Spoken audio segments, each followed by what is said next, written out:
সুপ্রিয় শিক্ষার্থী, আগের পাঠে আমরা 25 নম্বর পৃষ্ঠা থেকে সমাধান করেছি। 25 নম্বর পৃষ্ঠা পর্যন্ত সমাধান করেছি। আজকে আমরা 86 নম্বর পৃষ্ঠায় সমাধান করব।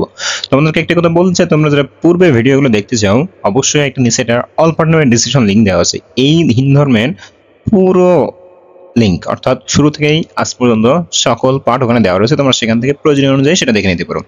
তো দেখো আজকে 86 নম্বর পৃষ্ঠায় কি বলা হয়েছে, চলো আমরা প্রত্যেকে মা আনন্দময়ীর আরো কিছু বাণী খুঁজে বের করে পড়ি।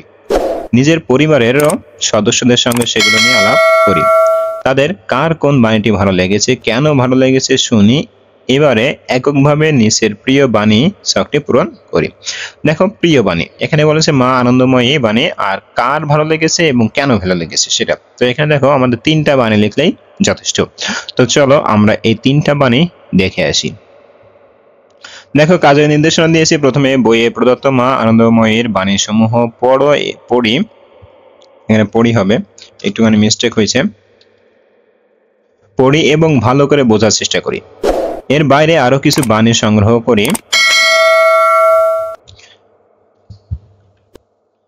এক্ষেত্রে ইন্টারনেট বা ধর্মীয় গ্রন্থের সহায়তা নেই। এবার উক্ত বাণী সমূহ নিয়ে পরিবারের সদস্যের সাথে আলোচনা করি।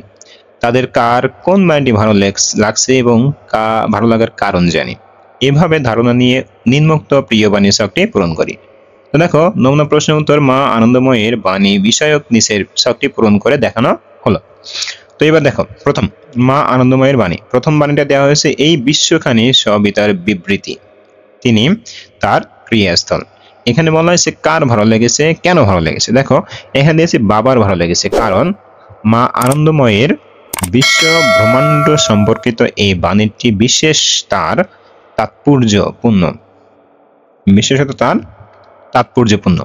সৃষ্টিকর্তার ইশারা ছাড়া পৃথিবীর সবকিছুই যেন অর্থহীন অচল, এখানে সে কথাই বোঝানো হয়েছে। চলো দ্বিতীয় বাণীটা দেখি। বলা হয়েছে উপদেশ সকল স্থানেই ছড়িয়ে আছে, কেবল কুড়িয়ে নিতে পারলেই হয়। তো দেখো এখানে বলা হয়েছে মায়ের ভালো লেগেছে।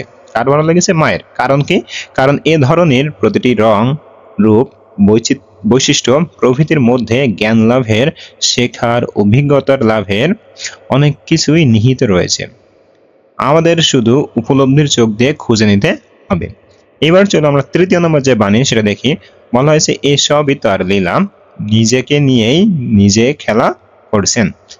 তো দেখো এখানে ভালো লেগেছে হলো বড় বোনের ভালো লেগেছে, কারণ মা আনন্দময়ীর এই বিখ্যাত বাণীটি হিন্দু ধর্মীয় বিশ্বাস, ধর্মীয় অনুভূতিকে তাৎপর্যপূর্ণভাবে প্রকাশ করেছে। তো সুপ্রিয় শিক্ষার্থী, আশা করি এটা তোমরা খুব সুন্দরভাবে বুঝতে পেরেছো, কমপ্লিট করতে পেরেছো। আজকের ক্লাসটা এই পর্যন্ত। এর পরবর্তী পাঠ আমরা শুরু করবো 86 নম্বর পরে, অর্থাৎ 27 নম্বর পৃষ্ঠা থেকে। ততক্ষণ পর্যন্ত সবাই ভালো থাকো, সুস্থ থাকো এবং আমাদের সঙ্গেই থাকো।